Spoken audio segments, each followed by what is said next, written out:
Imtiaz Issam Abu Ida and her 6 children had already fled the war in Gaza 4 times when leaflets began falling recently, warning residents to evacuate Rafah, which was considered the last safe city. Since then, Abu Ida and hundreds of thousands of other people, mostly already displaced multiple times, have fled deeper into Gaza as the war near the Egyptian border intensifies, and humanitarian aid remains stuck in trucks on the other side.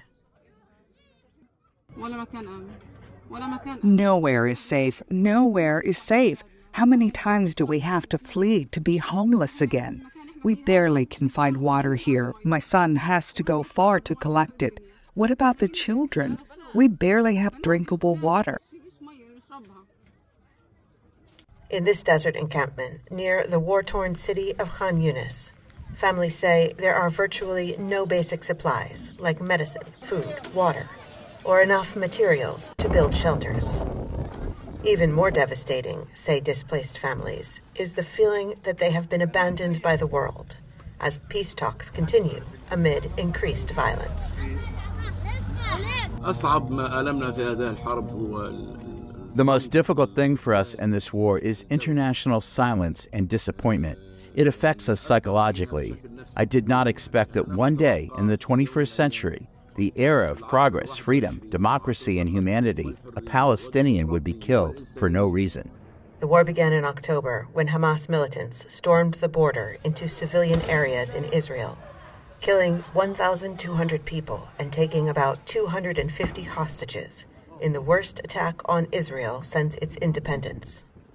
Since then, the Gaza Health Ministry says more than 35,000 people have been killed in Gaza, and most of the 2 million-plus population has been displaced. The World Food Program said on Wednesday it will run out of food and fuel stocks in Gaza in a matter of days.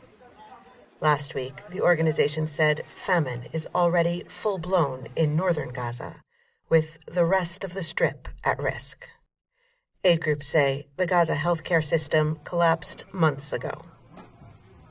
And like other parents, Abu Ida, who has already lost more than 150 members of her large extended family, says she has no way to get out of Gaza, so her only choice now is to try to survive the battles. A ceasefire is my biggest dream. End this damnable war. How many times do we have to die while breathing? We just want safety and peace. Abu Ida says she has heard some humanitarian aid has entered Gaza in recent days, but she has barely seen any of it. Some of her dead relatives have been found and buried, she adds, but most remain lost in the rubble. For Nidal Hamdouna, Amjan Tantesh, and Inas Tantesh outside Khan Yunis, Gaza, Heather Murdoch, VOA News.